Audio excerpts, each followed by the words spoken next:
오늘 우리가 함께 들을 하나님의 말씀은 에베소서 5장 2절의 말씀입니다. 에베소서 5장 2절의 말씀을 우리 함께 한 목소리로 읽도록 하겠습니다. 그리스도께서 너희를 사랑하신 것 같이 너희도 사랑 가운데서 행하라. 그는 우리를 위하여 자신을 버리사 향기로운 제물과 희생 제물로 하나님께 드리셨느니라. 아멘. 오늘 본문 다시 한번 보겠습니다. 오늘 본문인 2절 뒷부분에서는 이렇게 말씀합니다. 그는 우리를 위하여 자신을 버리사 향기로운 제물과 희생 제물로 하나님께 드리셨다 하십니다.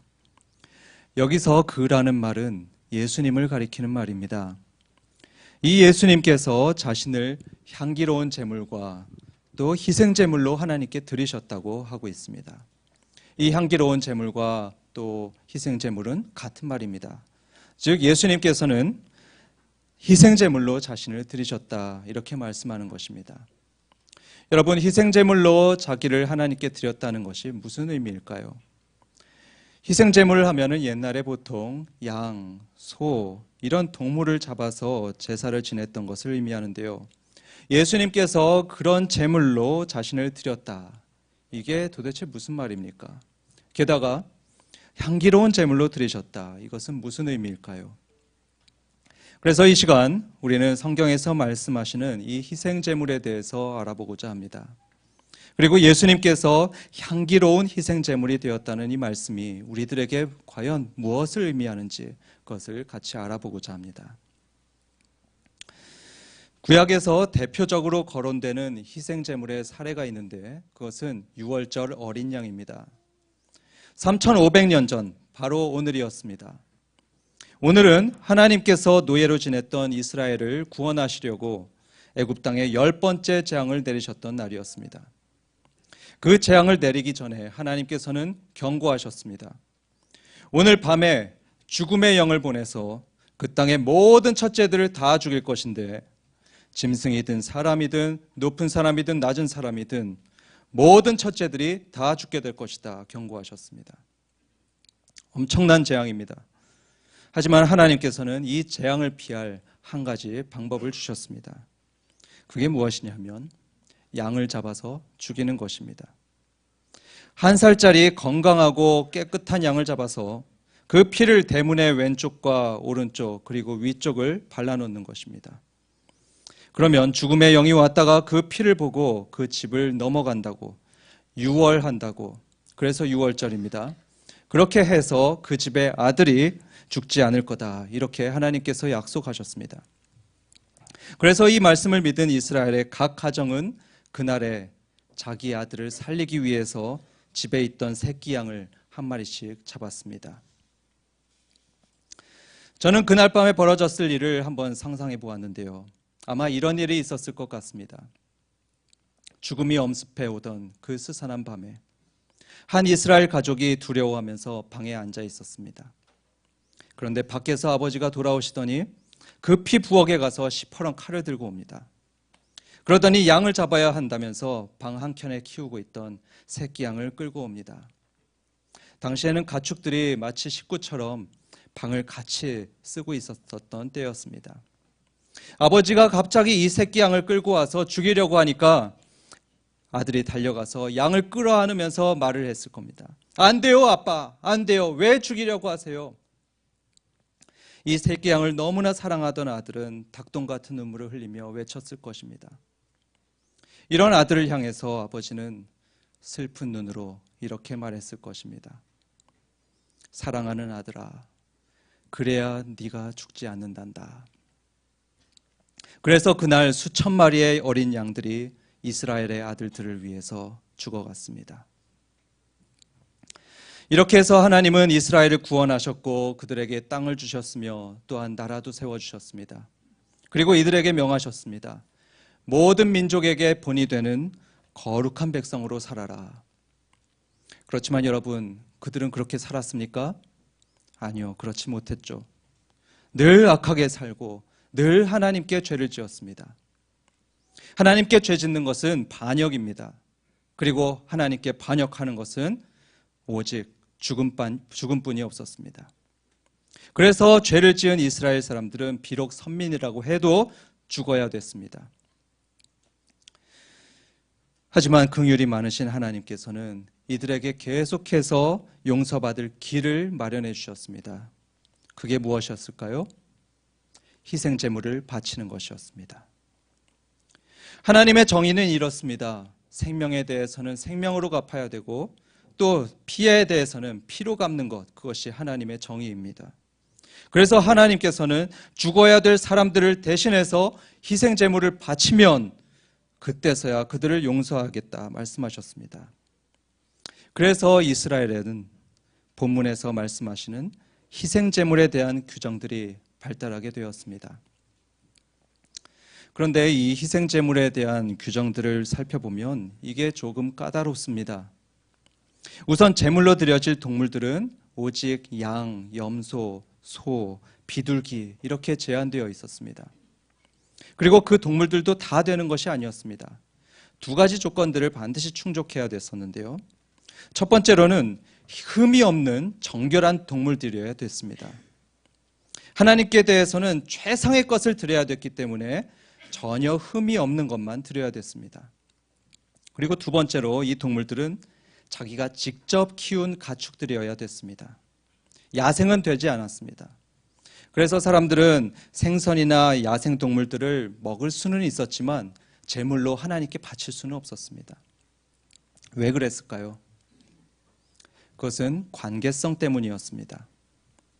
야생 동물들은 엄밀히 말해서 이 제사 지내는 사람하고 정서적으로나 법적으로 관계가 없었습니다.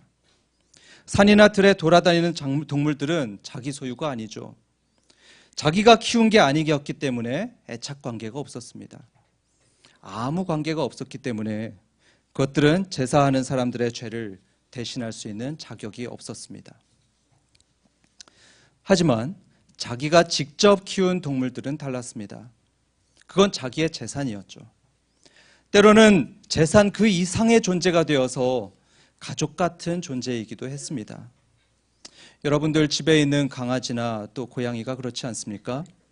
그거는 그냥 개나 고양이가 아니죠. 우리의 가족 같은 존재이기도 합니다. 이렇게 자기가 키운 동물들은 그 주인하고 관계가 있기 때문에 조금이라도 이 주인을 대신할 수 있는 자격이 있었습니다. 하나님은 이렇게 자기가 직접 기른 조금도 흠이 없는 동물들을 희생제물로 드리라고 하셨습니다. 그 가족 같은 그 사랑하는 동물들이 죽어야지 사람들의 죄를 용서해 주겠다고 하셨습니다.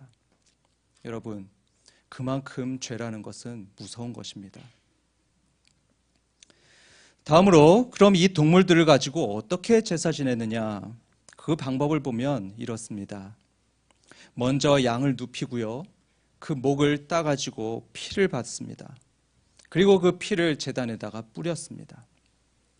그리고 그 죽은 동물의 온몸을 닦고요, 그러면서 잘라냅니다. 피부를 다 벗겨내고 머리와 다리를 잘라내고 또 속의 내장도 꺼내서 그것을 불에 태웁니다. 여러분 한번 상상해 보십시오. 그 양은 그 사람이 어릴 때부터 키워왔던 양이었습니다. 눈같이 하얗고 순진한 양이었죠. 내 목소리를 들으면 매하면서 내 품에 안겨왔던 사랑스러운 양이었습니다. 그런데 그 양을 끌고 와서 칼로 잘라서 죽이고 태우는 것이 그게 희생제사였습니다. 여러분, 이 양의 입장에서 한번 생각해 보셨습니까? 양의 입장에서 보면 자기가 고통당해야 되는 이유를 도무지 알 수 없었을 겁니다. 죽어야 할 아무 잘못도 하지 않았던 양이었습니다. 그렇지만 히브리서 9장 22절 말씀처럼 죄인들을 용서하기 위해서는 피 흘림이 있었어야 됩니다. 피 흘림 외에는 사람들이 용서받을 길이 없습니다. 그래서 수많은 죄 없는 양들이 억울하게 사람들을 위해서 제단에서 죽어갔습니다. 그런데 지금부터 2000년 전 바로 오늘 바로 이 유월절에 또 하나의 죄 없는 어린 양이 죽었습니다. 그건 바로 예수님입니다. 예수님 자신이 유월절에 어린 양이 되셨고 희생제물이 되셨습니다. 오늘 말씀이 바로 그것이죠. 그는 우리를 위하여 자신을 버리사 향기로운 제물과 희생제물로 하나님께 드리셨다. 세례 요한도 바로 이 사실을 증거했습니다. 그가 예수님을 처음 만났을 때 요한은 이렇게 외쳤습니다. 보라, 세상 죄를 지고 가는 하나님의 어린 양이로다.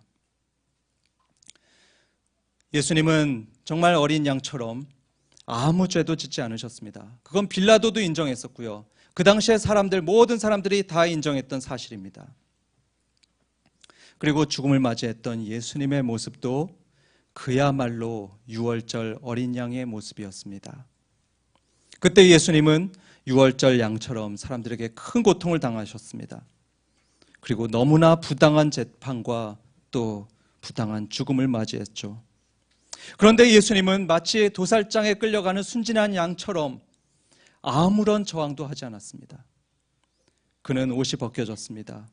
그리고 머리부터 옆구리 또 손발에 이르기까지 창과 못으로 수없이 찔려가지고 마치 제단 위에 피를 뿌리듯이 예루살렘 곳곳에 자신의 피를 뿌리셨습니다.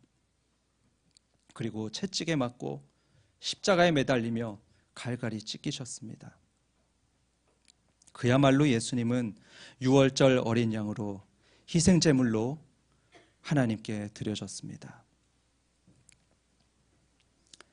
이 예수님의 죽음에 대해서 일부 사람들은 오해합니다.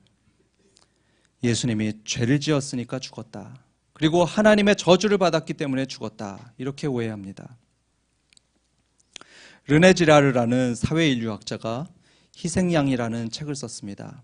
그런데 그는 이 책에서 말하기를 사람들은 큰 위기를 만나면 그 사회의 질서를 유지하기 위해서 힘없고 소수인 사람들을 잡아서 희생양을 만들곤 한다. 이렇게 주장을 했습니다. 희생양 메커니즘이라고 불리는 이런 현상은 시대나 민족을 불문하고 모든 곳에서 어디서나 일어났습니다. 실제로 중세 유럽의 예를 보면 전염병으로 많은 사람들이 죽어갈 때 그걸 사람들은 마녀 때문에 일어난 일이라고 하면서 마녀 상한양을 했습니다. 그런데 여러분, 마녀라는 게 있습니까? 없죠. 그래서 사람들은 없는 마녀를 만들어냈습니다. 어떻게 만들었냐 하면 여성들을, 그리고 특별히 노년의 여성들을 마녀로 만들었고요. 또 집시 같은 이런 힘없는 여성들을 마녀로 몰아세웠습니다. 그래서 그들은 아무 잘못 없이 희생양이 되어서 죽어갔습니다. 100년 전에 일본에서도 그런 일이 있었습니다. 관동 대지진 때 일본 사람들은 그 엄청난 위기가 바로 조선인들 때문에 일어난 사건이라고 뒤집어 씌웠습니다. 그래서 당시에 6천 명의 조선인들이 학살당했습니다. 예수님도 이 희생양 메커니즘에 해당됩니다. 그런데 예수님의 경우는 다른 희생양들, 다른 희생자들과 결정적으로 다른 점이 있습니다. 그건 무엇이냐면 자신이 스스로 희생양이 되었다는 것입니다.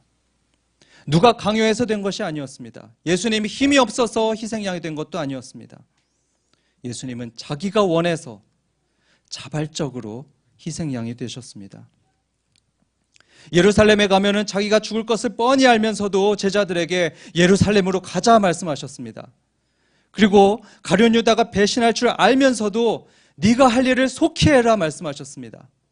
그리고 12군단이나 되는 천사들을 불러서 싸울 수 있었음에도 불구하고 예수님은 홀로 십자가를 지고 가셨습니다. 왜 그랬을까요?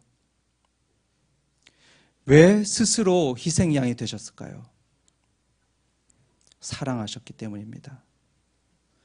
오늘 본문을 다시 보면 그리스도께서 너희를 사랑하신 것 같이라고 말씀합니다.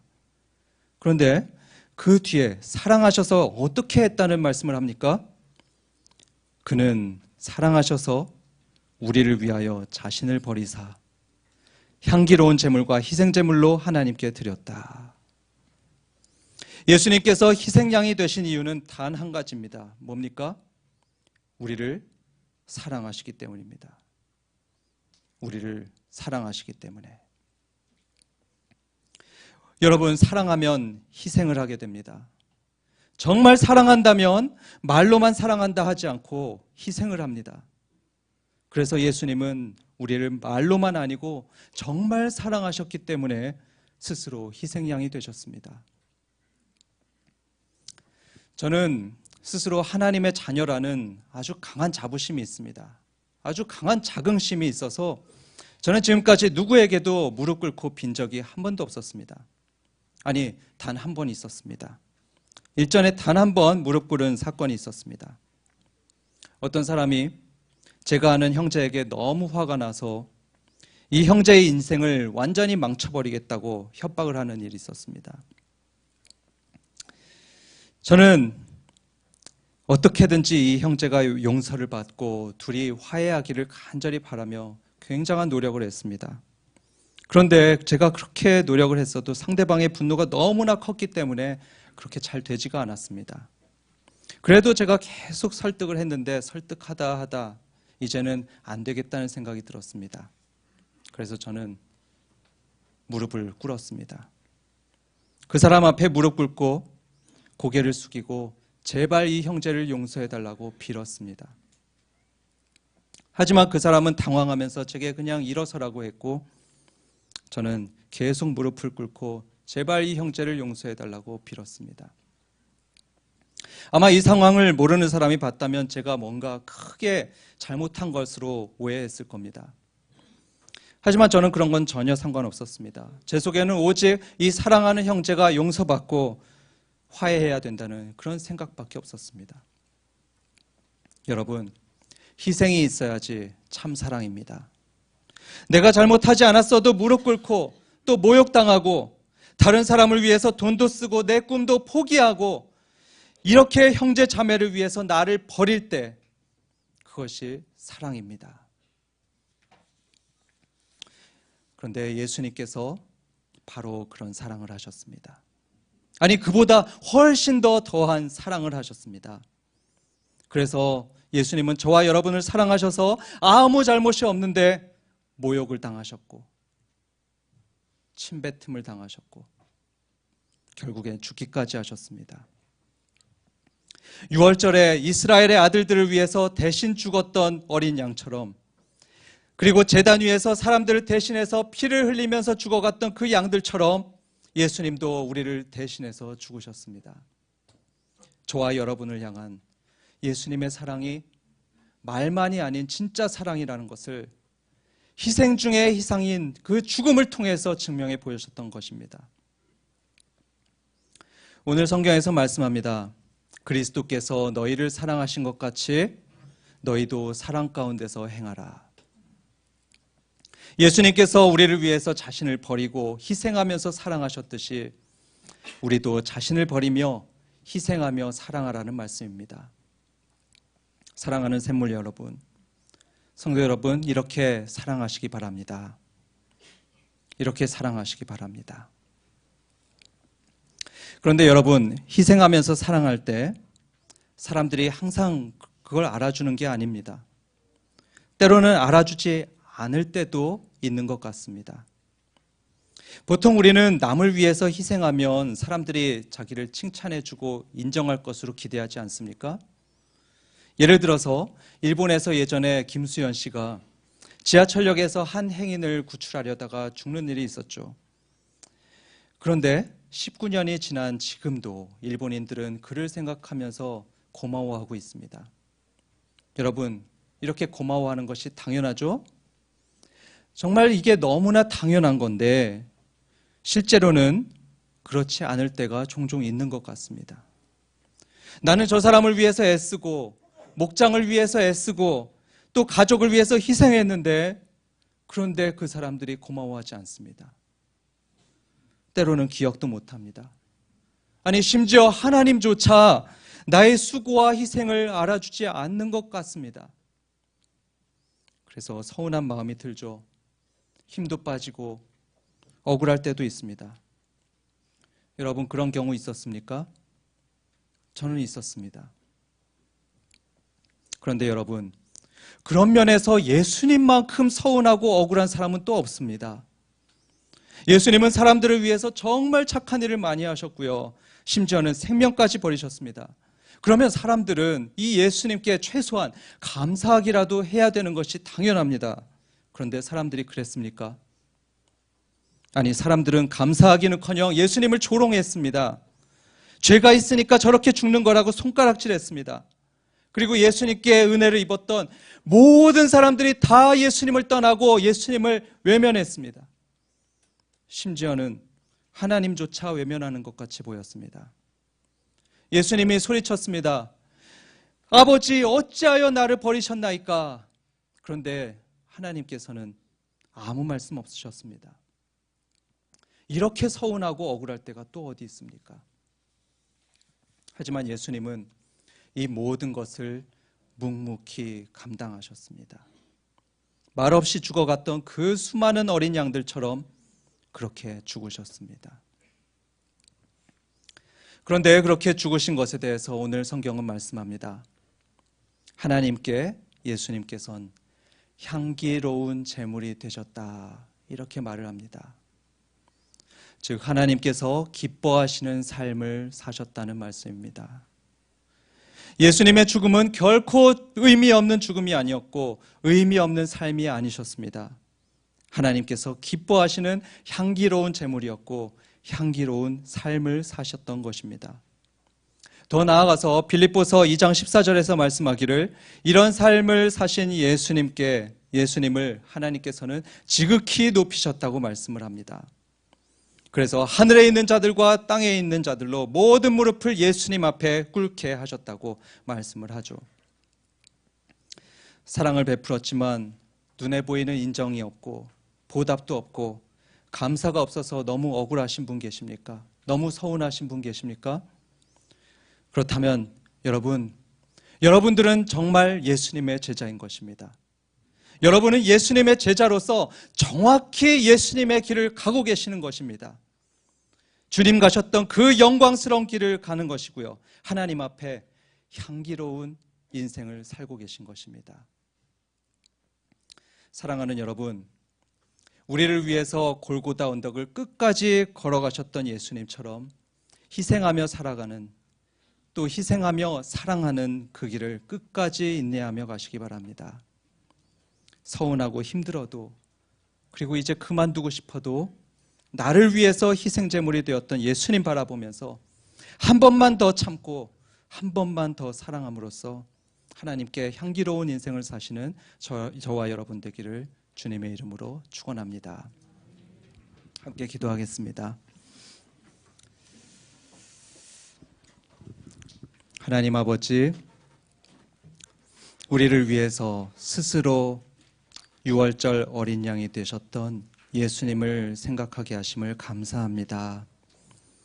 우리를 위해서 스스로 피를 흘리시고 또 찢기심으로써 우리들의 그 모든 악한 죄들을, 수많은 죄들을 대신하여 주신 예수님을 찬양합니다.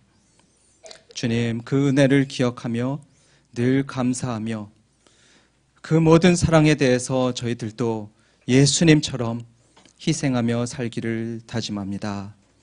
주님, 때로는 그것이 나에게 보답으로 돌아오지 않고 인정받는 것으로 돌아오지 않고 그럴지라도 예수님이 끝까지 걸어가셨던 그 희생의 길, 사랑의 길을 계속해서 걸어갈 수 있도록 우리 주님 힘을 주시옵소서. 예수님 이름으로 기도드립니다. 아멘.